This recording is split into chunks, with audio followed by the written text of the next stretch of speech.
চম্পাহাটির হারালে বাজি কারখানায় ভয়াবহ বিস্ফোরণে জখম প্রৌঢ়ার মৃত্যু হলো হাসপাতালে।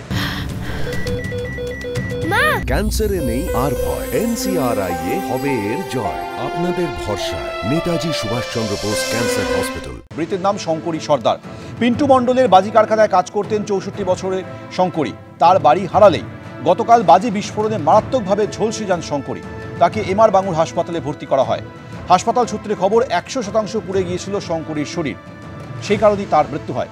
বাজি কারখানায় আরেক কর্মী অর্পিতা সর্দারও আশঙ্কাজনক অবস্থায় এমআর বাঙুর হাসপাতালে ভর্তি। তার শরীরের 80% পুড়ে গিয়েছে। আমাদের সঙ্গে এই মুহূর্তে সরাসরি রয়েছে আমাদের প্রতিনিধি হিন্দল। হিন্দল, পুলিশ কি বলছে গতকালের এই বিস্ফোরণের পর? এই বাজি কারখানা কি নিয়ম মেনে চলতো?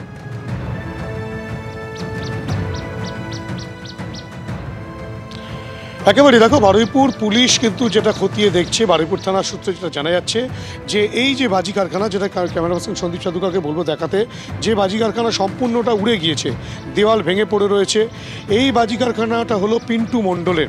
পিন্টু মণ্ডলের এই যে বাজি কারখানা বা বাজি স্টক করে রাখা, সেরকম একটি লাইসেন্স তারা পেয়েছে ঠিকই, কিন্তু সেই লাইসেন্সের বৈধতা যে ছিল এবং সেই লাইসেন্স পেতে গেলে যা যা নিয়মকানুন মেনে করতে হয় সেগুলোকে আদৌ মানা হচ্ছিল, সেই নিয়ে কিন্তু বড়সড় একটা প্রশ্নচিহ্ন উঠছে। ইতিমধ্যে এই জায়গাটা ঘিরে রাখা হয়েছে এবং তোমাকে দেখাবো যে চিত্র, এইখানেই কিন্তু সেই বাজি মজুত রাখা এবং বাজি তৈরির কাজও চলছিল, তেমনটাই কিন্তু প্রাথমিকভাবে জানা যাচ্ছে।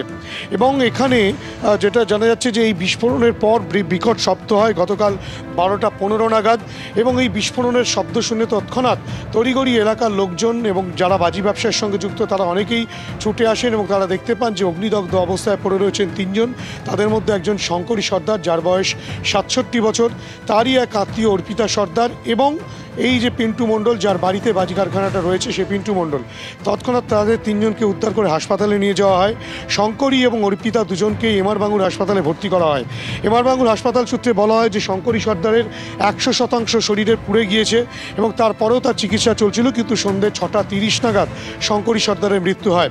এখনও পর্যন্ত আশঙ্কাজনক অবস্থায় রীতিমতো পাঞ্জা লড়ছেন অর্পিতা সর্দার, তাকেও চেষ্টা করছেন চিকিৎসকেরা দ্রুত সুস্থ করার।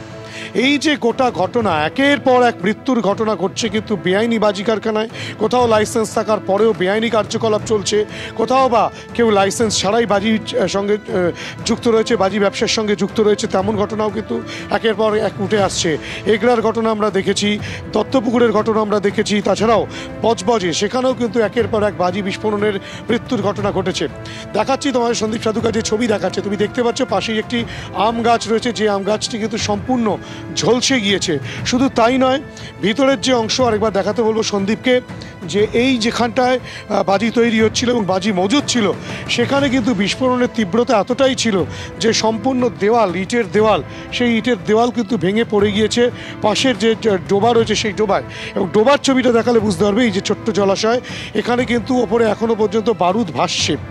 এখানে কি শুধুমাত্র যে রংমশাল বা শব্দবাজি নয়, এমন কোনো বাজি তৈরি হচ্ছিল, আতশবাজি তৈরি হচ্ছিল, নাকি এখানে শব্দবাজির জিনিসপত্র সরঞ্জামও এখানে মজুদ ছিল, সেই বিষয়টা এখনও পর্যন্ত স্পষ্ট নয়। ফরেন্সিক বিশেষজ্ঞরা আসবেন, তারা পরীক্ষা নিরীক্ষা করার পর গোটা বিষয়টি স্পষ্ট হবে। স্বাভাবিকভাবেই এই যে শঙ্করী সর্দারের মৃত্যু, বাজি তৈরি করতে গিয়ে বা বাজি মজুদ করে রাখা জায়গায় যে বিস্ফোরণ হয়েছে, সেই বিস্ফোরণের ফলে যে 3 জন আহত হয়েছেন, তাদের মধ্যে এই যে বাজি কারখানার মালিক পিন্টু মণ্ডল, তিনি যেমন আহত অবস্থায় রয়েছেন, তার পাশাপাশি শঙ্করী সর্দার, তার মৃত্যু হয়েছে, এবং তারই এক আত্মীয় অর্পিতা সর্দার, তিনি কিন্তু রীতিমতো আশঙ্কাজনক অবস্থায় এমআর বাঙুর হাসপাতালে চিকিৎসাধীন রয়েছেন। গোটা ঘটনা তদন্ত প্রক্রিয়া চলছে, কিন্তু প্রশাসনের নাকের ডগা কিভাবে এ ধরনের ঘটনা ঘটে চলেছে সেই নিয়েই উঠছে প্রশ্ন। সোমেন, একেবারে হিন্দল, তুমি আমাদের সঙ্গে থাকো। গত কয়েক বছরে একের পর এক জায়গায় বাজি কারখানায় বিস্ফোরণ হয়েছে, নজরদারি নিয়ে প্রশ্ন উঠেছে, পুলিশ গিয়েছে, তদন্ত করেছে, কিন্তু ছবিটা একই রকম হয়ে গিয়েছে। বিভিন্ন জায়গার ছবি আপনার দেখাচ্ছি, উলুবেড়িয়া, এগরা, বজবজ, নরেন্দ্রপুর, দত্তপুকুর, ইংরেজ বাজার সহ বিগত কয়েক বছরে বিভিন্ন জায়গায় বাজি কারখানায় এইভাবেই বিস্ফোরণ ঘটেছে, আহত হয়েছে, মৃত্যু ঘটেছে, কিন্তু ছবিটা একই রয়ে গেছে।